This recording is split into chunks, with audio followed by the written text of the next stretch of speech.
Welcome back, Love Nation. This is Nina. Like, share, and subscribe. Thank you to everybody that has been coming to this channel. Like this video, share this video, and hit that notification bell so you know when I drop my next one. Now we are going to get into part 2 of the Rust investigation. And you guys, the receipts for this case is hot. And there's a lot of key moments I want you guys to try to understand as we try to unpack this very tragic case. Later this week, New Mexico will be looking into seeing if anyone will be charged in this incident. And I wanted to make sure I got some receipts out here. There definitely will be a part 3 to this video, so please stay tuned for the part 3.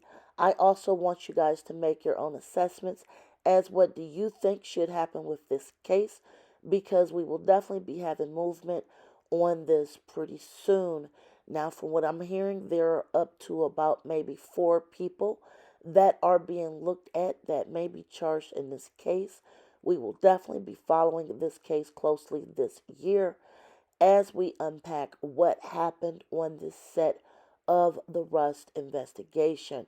Now we are definitely about to get into some receipts and also be on the lookout for part 3 as we further break down this report, because there's a lot of crazy details coming up that you guys do not want to miss.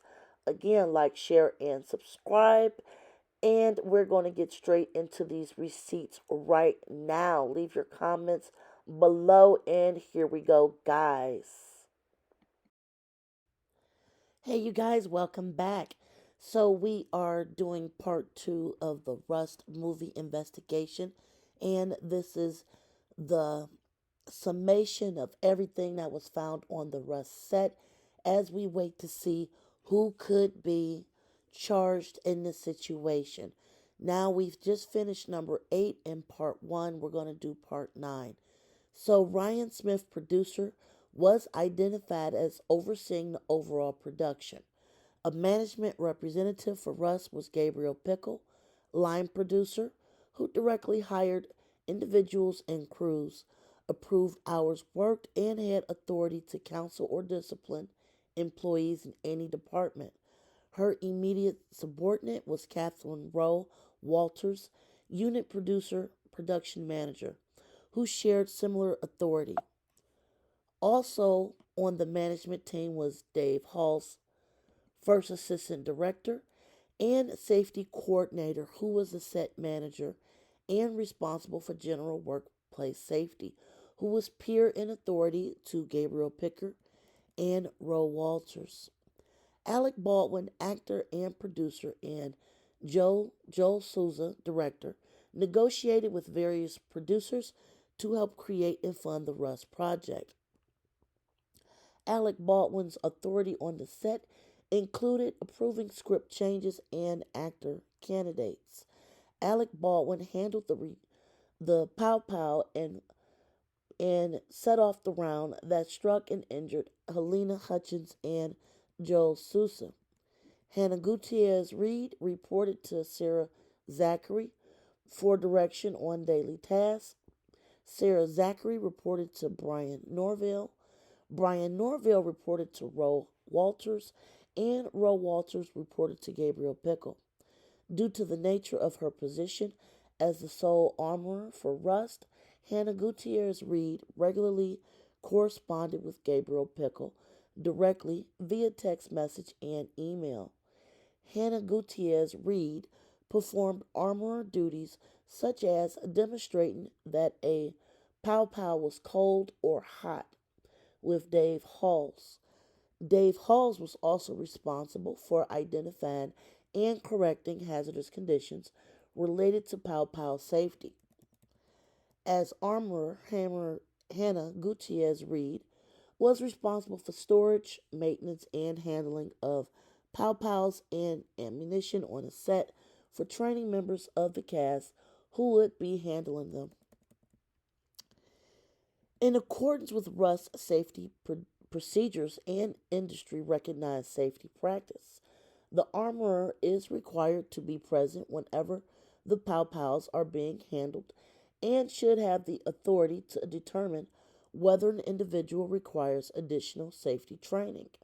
However, Russ also required Hannah Gutierrez to perform the role of prop assistant to Sarah Zachary when the Pow Pows were not in active use. In an email conversation that occurred on October 10th of 2021, Gabriel Pickle informed Hannah that she was allowed 8 paid days at the armorer rate in her contract to perform armorer tasks, and the rest of her time was to be spent as prop assistant. Russ ordered ammunition with the intent to receive blank and dummy rounds from the BTQ Arm and Props located in Albuquerque, New Mexico.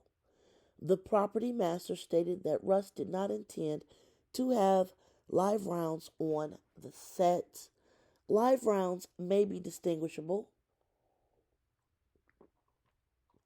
from the dummy rounds by either a small hole in the brass cartridge indicating that there is no powder, by missing or dimple primer at the bottom of the cartridge, or by shaking the round and hearing the distinct clatter of a BB within.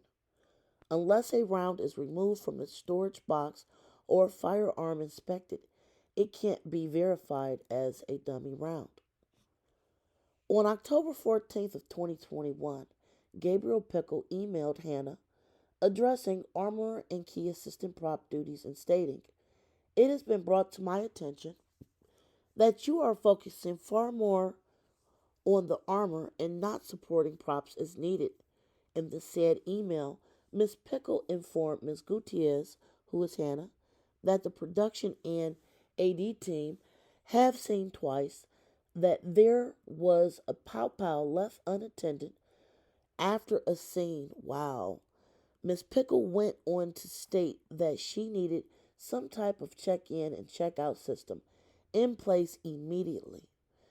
Hannah responded by email the same day, stating that the armorer job was a very serious job, and since we've stated I've had a lot of days where my job should only be to focus on the pow pows and everyone's safety, Ms. Gutierrez Reed later in the same email stated, "There were working pow pows on set every day, and those are ultimately going to be a priority because they are not that's when dangerous mistakes can happen." On October 16th of 2021, there were two pow pows misfired on the set of Rust. In the first instance, Sarah Zachary inadvertently fired a blank round as she finished loading a .45 caliber revolver that was aimed at the ground. To return the hammer to the closed position and make the firearm safe, the operator must hold the hammer and depress the trigger, guiding the hammer to the closed position deliberately. In the case of the first misfire, the hammer slipped from Ms. Zachary's thumb or fingers, likely resulting in a firing pin on the hammer striking the primer, which ignited the powder and fired the blank round. The second misfire on October 16th of 2021 involved Blake Texeria, excuse me if I mispronounced that, who is the stunt double for Alec Baldwin, and a lever action pow pow of unknown make and model.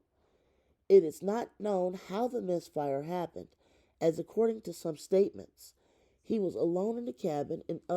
In others state he was not alone. Hannah stated that Blake's only comment was, "It just went off." Hannah Gutierrez described that it is probable the pow pow fired by being placed onto the ground too roughly. On October 17th, Hannah sent a text message to Gabriel Pickle stating, "Hey, we're on day 8 of Armor Days, so if there's pow pows after this, you may want to talk to producers." Miss Pickle replied the same day, that there would be no more trading sick days. Ms. Gutierrez then asked to clarify training days. Ms. Pickle responded, like training Alec and such.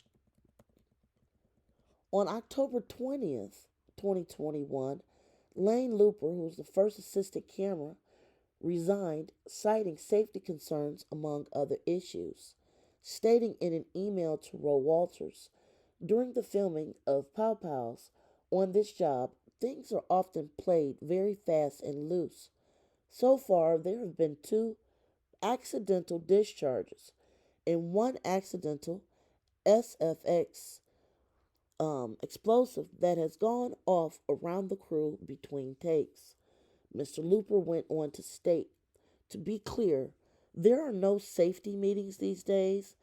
There have been no explanations as to what to expect for these shots. On October 21st of 2021, Dave Halls handled the 45 caliber Colt loaded with what he assumed were dummy rounds to Alec Baldwin. Mr. Baldwin aimed it toward Helena Hutchins and Joe Sousa, and a projectile was fired, striking Miss Hutchins and Mr. Sousa. The conclusion. As a result of the inspection, OHSB determined that Russ was responsible for a serious violation of the New Mexico Occupational Health and Safety Act. While no specific state or federal OSHA standards exist for pow pows used in the film industry, it is clear both the employer and the film industry recognize the hazard associated with the use of pow pows on movie sets and the potential for serious injury to employees. Further, Russ demonstrated the plain indifference to the safety of employees by ignoring recognized hazards inherent to the use of pow pows and ammunition by failing to take appropriate corrective or investigation actions after two pow pow related incidents, misfires, occurred on October 16th of 2021 and after employees notified management that they did not feel safe with how pow pows were being handled on set. Russ failed to follow company safety procedures, which likely would have prevented the accidents from occurring. Now we will go into part 3 of this in a little bit. I just want to give you guys some more information. And the rest of this is going to go into some very key things as this investigation has continued. Please like, share, and subscribe and be safe, you guys. Till next time, enjoy your day.